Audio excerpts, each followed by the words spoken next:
Kan banyak sebenarnya orang-orang yang melakukan pesugihan atau orang-orang yang ngilmu gitu kan ya, dan mempunyai kodam gitu dan susah untuk meninggal.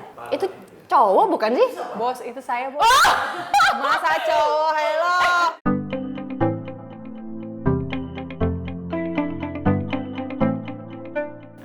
Menurut aku yang beda dari film horor lainnya, di sini kita kuat banget sama drama keluarganya.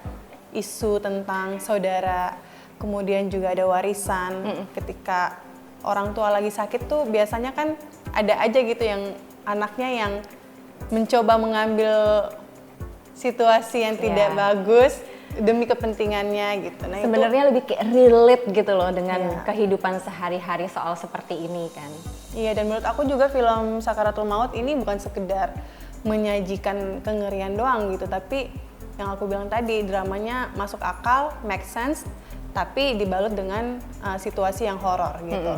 Ya, kalau boleh aku nambahin lagi, mungkin kalau sebagian orang yang tinggal di Jawa, kalau nonton trailernya Sakaratul Maut mungkin akan relate ya dengan vibes Jawanya tuh kental banget, rumah mbah, aduh. Ya, kemudian juga ibu-ibu bergosip. Wah ya kalau itu relate di mana aja tuh akan sih. seperti itu Betul. loh. Biasanya tuh akan seperti itu kan ya. Aku takut merasa bersalah, Mbak. Kalau kita tidak ikhtiar dulu. Ikhtiar apa, Nok? Nek kepergiannya kita tunda-tunda terus. Bapak itu masih hidup. Mergone dibantu Allah. Sapa ngerti ono mujizat, Mbak? Kalau boleh jujur, emang aku lahir di Jogja, tapi aku besar di Bali. Ibuku orang Jogja memang, tapi papaku orang Sunda gitu. Jadi sebenarnya kalau bahasa Jawa tuh bukan bahasa kedua justru gitu, tapi memang mama sering ngobrol sama aku pakai bahasa Jawa. Jadi mungkin ya sedikit logat-logatnya udah terdengar tidak asing di kuping. Jadi itu lebih memudahkan aku untuk masuk ke logat Jawa ini gitu. Masih perlu. Ada beberapa part aku salah ngomong kan? Iya. Ada beberapa part yang Kadela diedit sedikit kata-katanya sama acting coach kita. Sama ada beberapa part yang ini aku susah deh sebutinnya. Aku boleh ganti nggak dengan bahasa Jawa yang lebih familiar, lebih gampang gitu. Oke, boleh gitu. Jadinya untuk pengucapan bahasa Jawanya jadi lebih kental jatuhnya gitu. Kebetulan juga sutradara kita Mas Tata orang Jogja asli Tulen. Jogja asli Tulen, jadi ketika syuting pun kalau ada pelafalan yang salah dia tahu. Tapi mengenai bahasa ya, gue di sini emang deg-degan banget karena kan aku orang Sulawesi ya, orang Makassar gitu. Accent Jawa tuh jauh banget, nggak ada gitu. Setiap hari aku bukan orang Jawa gitu. Sempat kayak ini serius nih pakai bahasa Jawa bisa dimudahin nggak? Ya pasti kita udah usahanya ya untuk ke arah sana gitu. Sampai kayak ada beberapa kali aku ditegur kayak Retno itu kan aku selalu manggil aku tuh No-nya Retno. Tapi sebenarnya kalau di Jawa tuh Retno. E-nya tuh ke dalam kan, bukan E gitu. Jadi terus no-nya tuh kamu tinggi kan, sebenarnya no-nya tuh turun, Retno gitu kan, no gitu. Iya, jadi itu sih challenge-nya juga di sini gitu. Kalau aku pribadi ceritanya sih, karena kebanyakan tuh horor tuh mengesampingkan cerita gitu. Kebanyakan tuh berusaha untuk menakuti-nakuti aja, tapi secara cerita tuh menurut aku bisa dibilang hampa gitu ya.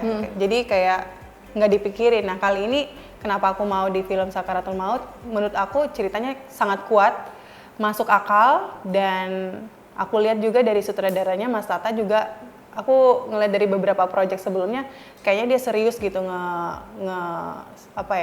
mengeksekusi sebuah film gitu. Jadi itu sih pertimbangan aku untuk mengambil proyek ini gitu. Kalau aku yang pertama, begitu aku baca naskahnya, ini tuh sebenarnya relate banget sama kehidupan kita sehari-hari gitu kan. Dan pada waktu kita syuting pun belum ada tuh kodam-kodaman kan. Iya kan, kita aja nyebutnya tuh pegangan. Pada waktu itu kita nyebutnya jin pegangan gitu.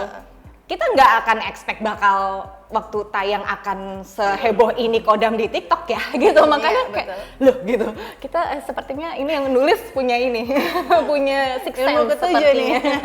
Jadi ketika kita baca dengan konsep yang seperti itu kan banyak sebenarnya orang-orang yang melakukan pesugihan atau orang-orang yang ngilmu gitu kan ya, dan mempunyai kodam gitu dan susah untuk meninggal kasarnya itu seperti itu.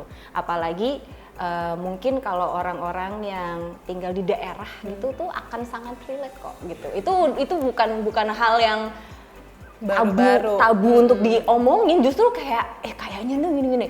Bisik-bisik tetangga pun tuh sangat relate banget gitu loh. Jadi ketika aku baca, lah ini sih kehidupan sehari-hari ya.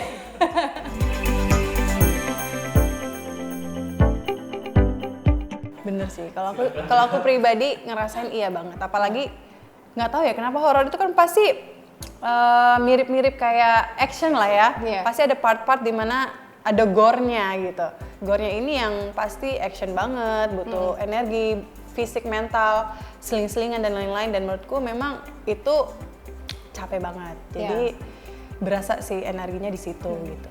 Ya, secara teknis apalagi kan gitu, kita harus mengingat koreonya seperti apa biar hasilnya bisa dinikmati gitu. Plus di sini kan yang kental adalah dramanya kan, jadi double tuh.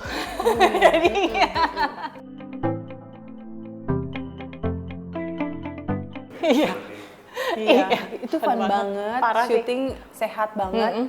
Kita juga sampai kaget kok ini kita syuting film horor apa drama. Iya. Kita paling banter jam 11 malam. Itu paling malam. Kadang pulang jam 9 malam, jam 8 malam. Kadang aku bisa pulang sore.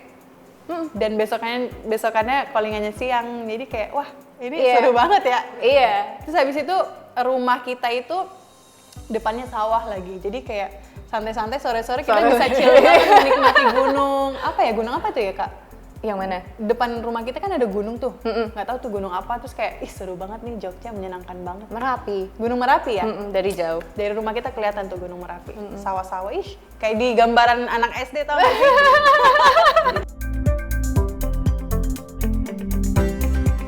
Kalau aku sih ada scene, pokoknya ada satu scene yang buat scene aku itu gore aku, yang dimana harus ekstra energi di situ. Itu sih mungkin karena satu scene itu bisa dikerjakan 3-4 hari, jadi itu melelahkan banget. Satu scene 3-4 hari? Nanti kalau kalian nonton ada satu scene itu pasti panjang banget, itu pasti itulah yang itu dia. Aku apa ya? Aku lagi mikirin tadi apa ya? Yang marah-marah. Semua marah-marah. Apa ya? Gini sih, mungkin kalau bisa aku bilang semuanya itu sulit, tapi karena aku di sini bekerja dengan orang-orang yang menurutku sefrekuensi dan mempunyai kapasitas berakting yang mumpuni, yang bisa bikin aku jadi lebih mudah untuk melakukan beberapa adegan gitu, seperti sama Indah, sama Dena gitu tuh, jadinya yang harusnya sulit jadi lebih mudah untukku gitu sih.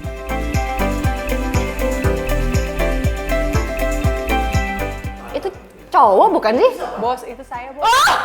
Masa cowok, hello. Itu sih salah satunya sebenarnya.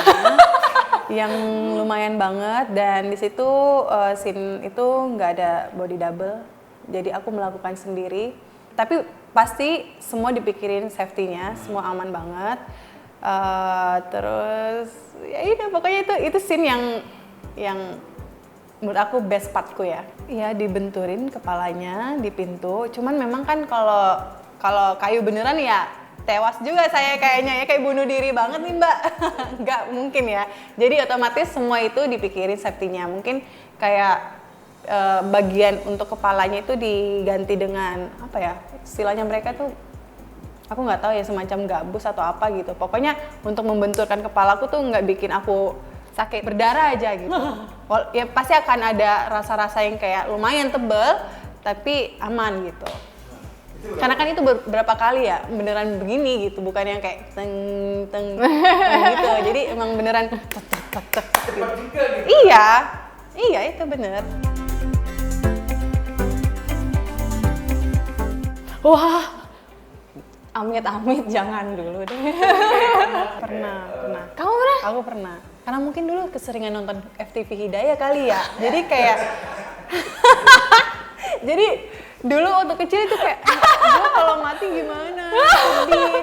Terus gue kalau misalnya sakaratul maut, muka gue bagaimana, keadaan aku seperti apa gitu. Jadi kayak dulu sih kebayang gitu sih. Jadi takut. Oke. Iya.